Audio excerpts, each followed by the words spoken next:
Denver is second-guessing its license plate tracking cameras over fears they could be used by federal agents to round up immigrants. Who has access to those images is not just the Denver Police Department. A federal judge in Colorado says lawyers for a famous election denier used artificial intelligence to make their arguments, and the AI just made a bunch of stuff up. The Boulder Strong Resource Center closed its doors 4 years after it became a place to gather following one of the city's darkest days, and a signing day celebration for students choosing the trades over the traditional college route. I realized that I could find just as much success in trade school as I could in college, if not more. Settle in. Your path has led you to next. Denver City Council's having second thoughts about the camera network that tracks people around the city using their license plates. Specifically, what would happen if immigration agents got their hands on that tracking system? Our Spencer Soysher explains. These little cameras are rolling every day at about 70 intersections across Denver. Being able to follow someone using their plates can be really useful in a law enforcement investigation. Automatic license plate readers were installed last year to help DPD crack down on the city's high number of car thefts. Police data shows that appears to be working. But then who has access to those images is not just the Denver Police Department. Next week, City Council member Sarah Parody plans to vote against extending the city's contract with Flock, the company who runs the cameras. She's worried about who may see the data they collect. I was initially not as concerned as I am now. The terms of the extension say Denver shares access to its data with 85 other state agencies that also use Flock. It rules out sharing those details with outside agencies for immigration enforcement. But what if ICE asks for car theft data dishonestly to get information on someone? That's a question Parody asked a DPD commander at a recent committee meeting. We just have to hope the personal relationships we have with the federal that are local, that they'll do what they say they will do. I appreciated that answer from our commander because this is part of what's so deeply troubling about what's happening at the federal level. Of course, we've had to operate with trust between law enforcement agencies. Since the cameras first went in, her trust in the surveillance system has changed. Not because any of Flock's policies are different, but because of changes with the federal government. Essentially, I don't think those are trustworthy partners anymore. And it's a real shift to have to think in that way. I asked DPD if ICE has ever asked to access any of the license plate reader data. The answer to that was no. They did say, though, that they have a small number of FBI members who have access to investigate violent crimes. DPD also said if the feds asked for help, they wouldn't just blindly trust them and give them information without putting some sort of safeguard in place. All right, we'll continue to follow this. Thank you so much. Appreciate it. Spencer Soysher. Aurora police have an idea to fight auto theft. Just let police put a GPS tracker on your car right now. I am no lawologist, but even if you do not plan to do crimes, that feels a little scary. APD says don't sweat it, though. They will give you a GPS tracker and a little sticker to put in your window to warn potential thieves that they're stealing a tracked vehicle. APD insists they can only track your car if you give them permission once it's stolen. But anyone who enrolls in the program has to agree they won't go all Liam Neeson and track the stolen car down on their own. What I do have is a very particular set of skills and a GPS tracker from Aurora Police that makes me a nightmare for people like you. Corey Reppenhagen strikes me as the kind of guy that would track down his own stolen car, but for now, you're just tracking storms. Absolutely. Go get it, man. I know the cops do a good job, but I take it into my own hands when I can. Take a look at the weather that I am tracking out there, though. All these storms out here in the northern front range starting to dissipate a little bit here, weakening. We tried one more round here in the Denver metro area. That failed, so the severe weather threat is gone here in the front range. range, but we still do have one batch of storms out here on the eastern plains heading down 287 towards Kit Carson here. So over the next hour to 2 hours here, Kit Carson, Cheyenne, and Kiowa counties could get some severe weather out of that system that's moving out that way. You can kind of see it out here on Futurecast exiting the state by 9 o'clock here. But now we'll focus on the cold front that'll be pushing in here later on tonight, and that's going to put us under a cloud layer for tomorrow morning. So we're all going to wake up to cloudy, kind of hazy, dreary skies here on the eastern half of the state. We could see some rain showers, some drizzle, some mist, and some cool temperatures under here. Afternoon showers are possible tomorrow, not likely going to be widespread or severe. And then that cloud deck looks like it's going to stay all the way into Saturday morning. Temperatures nowhere near cold enough to get snow tomorrow, but they'll stay cool. I think 52 degrees might be pushing it here. We could spend most of the day in the 40s tomorrow, but Kyle, it's all good because the weekend looks real nice. Nice. All right, Corey Rebenhagen, thank you. Firefighters in Colorado are preparing for another busy summer and fall of wildfires. State fire manager said at a news conference today they expect a normal season. Normal now means about 6,000 fires around the state. Of course, most of them are going to be small, but they expect all told about 150,000 acres will burn this year. They said they are not worried about resources, even as the Trump administration makes funding cuts. The Forest Service and the Bureau of Land Management say they expect to have the typical number of seasonal firefighters. We're confident in our firefighting capability for this summer. We are obviously managing through a transition, but for example, we have hired 54 of our seasonals so far for this summer. Generally, I think last year we had 58. The BLM says that some fired probationary workers were brought back to work, and the U.S. Forest Service says they're hiring now, and they plan to have about 760 firefighters this year. That's the usual number. Attorneys in Colorado and elsewhere are on notice. If they use AI to prepare their court filings, they got to check to make sure the artificial intelligence didn't just make up laws or court cases. You're never going to believe this, but lawyers for election denier and My Pillow guy Mike Lindell are now accused of using AI to submit a court filing that was so full of make-believe nonsense that a federal judge in Colorado is threatening to refer them for discipline. 3 years ago, Mike Lindell got served at an election deniers rally in Denver. What is this? It was a lawsuit saying the rigged election claims from the My Pillow guy were a sham, and that those lies did real damage to Denver-based Dominion voting systems and an employee singled out for harassment. Now it's Lindell's attorneys accused of making stuff up. These are very, very serious rule violations if those allegations prove to be true. A federal judge says Lindell's attorneys turned in a brief with nearly 30 defective citations. They admitted it was AI.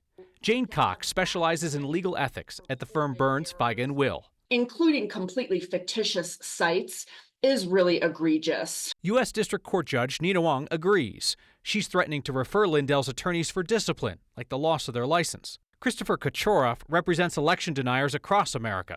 He's had some other embarrassing briefs, like the one seen when he showed up pantsless to a court hearing on Zoom. And it's not so much that they used generative AI, it's just they didn't check it. Charles Luce is an expert on legal ethics and technology at Fenimore. If you don't know how to drive a car, don't drive a car. If you don't know how to use generative AI thoughtfully and intelligently, don't do it, or at least hire people who know how to. Lindell's attorneys declined to explain all those errors to the judge until she straight up asked him if it was AI, catching them, you might say, with their pants down. The judge is now ordering Lindell's attorneys to explain to her by early next month why she should not sanction them and refer them for discipline. There are school board members and superintendents around Colorado trying to ban trans kids from girls' sports, even though it's not clear if there are any trans athletes in Colorado's high school sports. The lack of examples has not stopped this from becoming a very popular culture war issue on the right. Clear up to President Trump, who recently issued an executive order on the topic. We asked the school board members pushing this in Colorado how many trans kids are playing sports here. They couldn't or wouldn't point to any examples in their districts. Earlier this month, the Coalition of School Board Members and District Administrators sent a letter calling on the Colorado High School Activities Association, CHASA, to put together a policy restricting girls' sports to students who are biologically female and to come up with a verification process to make sure that schools are complying. Their letter threatens to escalate this to the feds after President Trump promised to take away funding from districts who fail to adopt his policies. A CHASA spokesperson told us they have reviewed the president's order. They've also looked at state law that protects transgender athletes. And this week, their legal counsel told CHASA members they just want to stay neutral on this issue. They want to leave it up to districts to decide who participates in school athletics. That is not within our authority. We are not a super school board or something like that. CHASA does not collect information on whether or not there are transgender students participating in interscholastic sports. We don't know. It's not our business to know. And we don't inquire. We reached out to the 30 concerned school board members on the letter to ask if they have a trans athlete in their district. Only one of the 30 school board members answered. Jason Jorgensen from Colorado Springs District 11 told us, quote, "There could be." This place is a unicorn. It's just a magical place. It doesn't exist anywhere else. A gathering place is closing its doors after 4 years of helping the community process the trauma of the King Soopers shooting. And an unconventional signing day for students who are not committing to an athletic team or to a traditional 4-year college. But this is their day. We'll celebrate it next.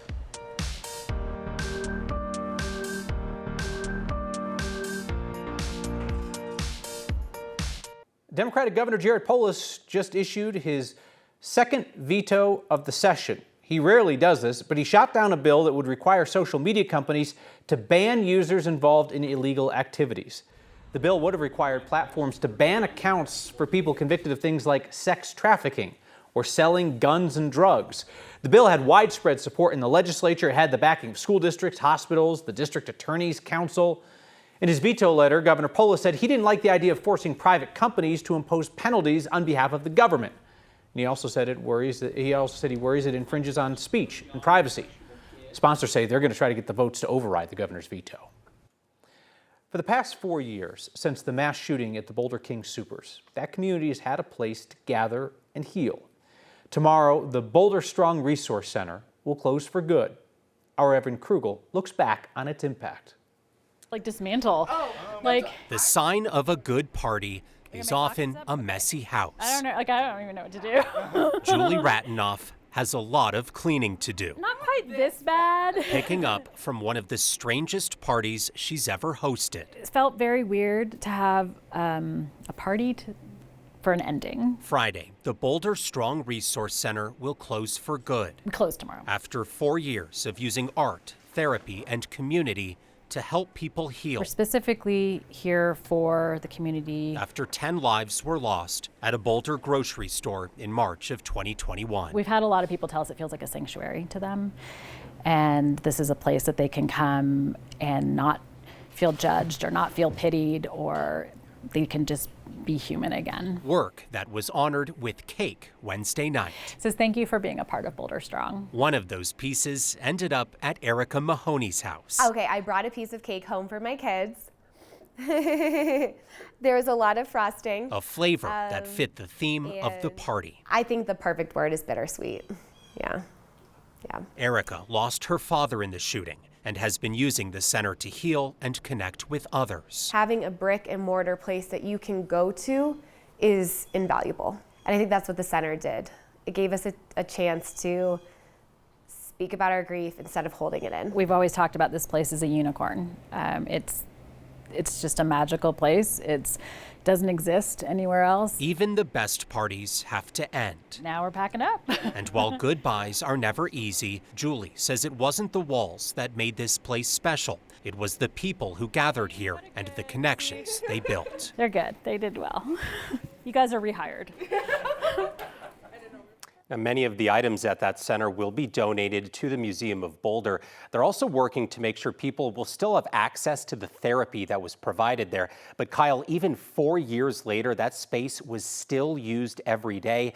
They estimate more than 1,000 different people used services there over those 4 years. You know, Evan, you hear people talk about, stages of grief or seasons of grief or that kind of thing. And that was a place that became so important to people for one stage in this process, for one season, and now the community connection continues just in different ways and in different physical spaces. Right. Erica said she didn't go there until a year after the shooting, but still they say there are people who go there every single day, folks who certainly used that place to heal, reflect, and mourn with others. Evan, thank you. It feels like a lot of these students are willing to get into the trade, and they seem pretty happy about it. They should be. They're charting their own course. They are confident it will literally pay off. Hey, a reminder, you can catch Next streaming each night, 6 p.m. on 9 News Plus, and Next is a podcast, wherever you find audio. Jags just traded up to 2. They have the Browns pick. They might be going after Travis Hunter from CU. That's wild. Back to the news. High school seniors and their families gathered at Lincoln Tech in Denver today for an unusual signing ceremony.